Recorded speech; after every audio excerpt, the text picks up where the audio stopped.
The most important thing I wanted to do was to hear from people like you, because it doesn't seem like your voices are being heard in Washington right now. You know, times are tough for a lot of Americans. And here in North Carolina, there are a lot of folks who've been spending months looking for work and still haven't found it yet. A lot of people are doing their best just to get by. Maybe they've been able to keep their job, but hours have been cut back. Or some of their pay and benefits have been rolled back. There are people who are deciding, you know what, we can't afford taking that night out with the family because we've got to save on gas, or we've got to make the mortgage, or we've got to postpone our retirement to make sure that our child can go to college. It's tough. It's hard. And I think most Americans know that our economic problems weren't caused overnight, so they recognize they won't be solved overnight, even before the most recent economic crisis. You know, a lot of these challenges took a decade to build up, in some cases longer than a decade. Before the worst financial crisis since the Great Depression, wages and incomes have been flat for the vast majority of Americans for a decade.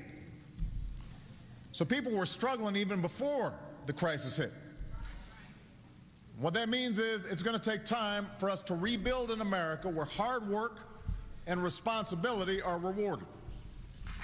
It will take time to rebuild an America where we restore security and opportunity for folks who are in the middle class or trying to get into the middle class. It's going to take time to rebuild an economy that's built to last and built to compete, an economy that works for everybody, not just for folks at the top.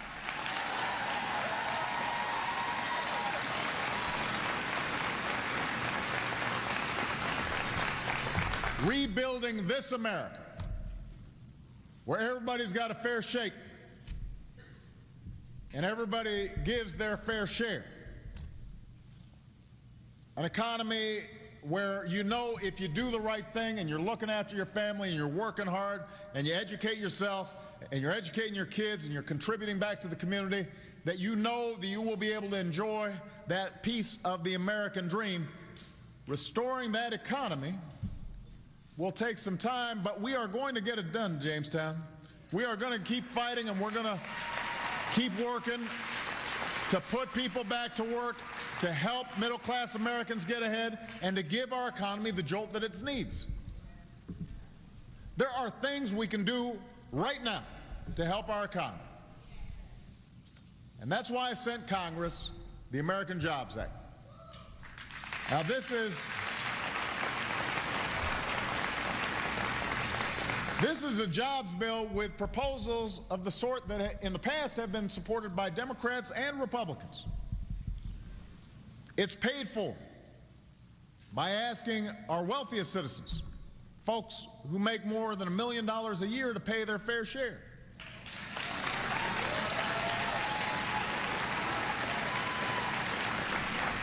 Independent economists have said this jobs bill would create nearly 2 million jobs. That's not my opinion. That's not the opinion of people who work for me. The people who study the economy for a living are telling us that this jobs bill would put people back to work right away and grow our economy at a time when the recovery has weakened. But some folks in Washington don't seem to be listening. They don't seem to be listening. Just last week, all the Republicans in the Senate got together and blocked this jobs bill. They refused to even debate it.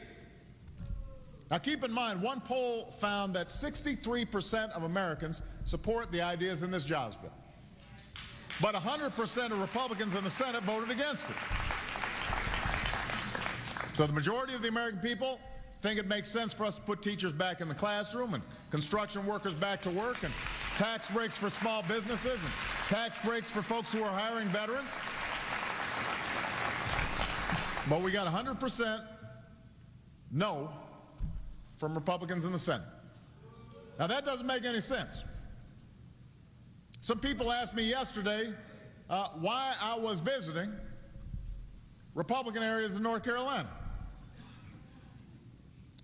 I said, well, first of all, it's because I just like North Carolina.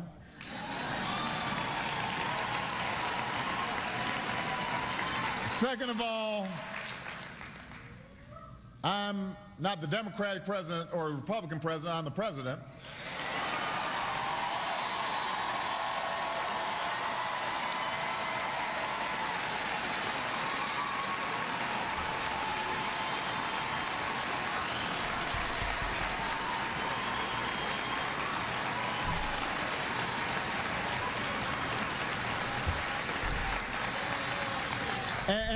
And third of all, I don't care if you're a Republican or a Democrat, because we're all Americans.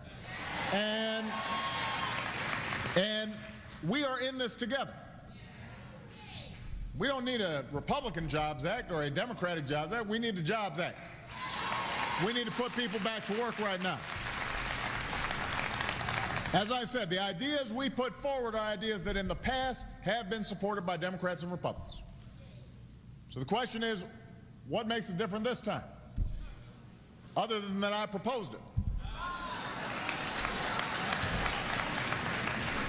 Now, well, let me try to be fair. The Republicans did put out their own jobs bill. They called it the Real American Jobs Act. So they don't get points for originality, but they put out the plan. And I said, okay, let's see what you got, because I want, nobody has a bigger interest than me in seeing Democrats and Republicans cooperate to get some stuff done. All right, I want that to happen. So I said, let's see what you got. And here's what the plan boils down to. We're going to gut environmental regulations. We're going to drill more. We're going to roll back Wall Street reform. And we're going to repeal health care reform. Now, that's a plan, but it's not a jobs plan. And if you're wondering, I mean, we can just do a little bit of comparison shopping right now. We'll lift the hood and kick the tires and see our plan and their plan. The Republican plan says that what's standing between us and full employment is that we're preventing companies from polluting our air and our water too much. We, on the other hand, have said that let's put teachers back in the classroom here in North Carolina and all across the country who've been laid off because budgets have been tight at the state or local level. Let's put construction workers back to work, rebuilding roads and bridges and schools all across North Carolina and all across the country. And let's put veterans back on the job. All right, so those are two choices. Their plan says we'll be better off if we deny 30 million Americans affordable health care choices and kick young people off their parents' health insurance plans. Our plan says we're better off if we give virtually every small business and worker in America a tax cut, so that they've got more money in their pockets to hire more workers and to spend more at those wonderful restaurants that the mayor talked about. Their plan says we need to go back to the good old days before the financial crisis, when Wall Street wrote its own rules. Our plan says we need to make it easier for small businesses on Main Street to grow and to hire and to push the economy forward. Now, so there's a contrast in approaches here. But here's the kicker. Remember that group of economists who said our jobs plan would create jobs? Well, one of those same economists took a look at the Republican plan and said that it could actually cost us jobs, that it wouldn't do much to help the economy right now when folks are hurting so bad. So, look, we can have an argument about how much regulation we should have. We can have an argument, if you want, about health care. I think we did the right thing. But don't pretend But you can't pretend that creating dirtier air and water for our kids and fewer people on health care and less accountability on Wall Street is a jobs plan. I think more teachers in the classroom is a jobs plan. More construction workers rebuilding our schools is a jobs plan. Tax cuts for small business owners and working families is a jobs plan. That's the choice we face. And it's up to you to decide which plan is the real American Jobs Act.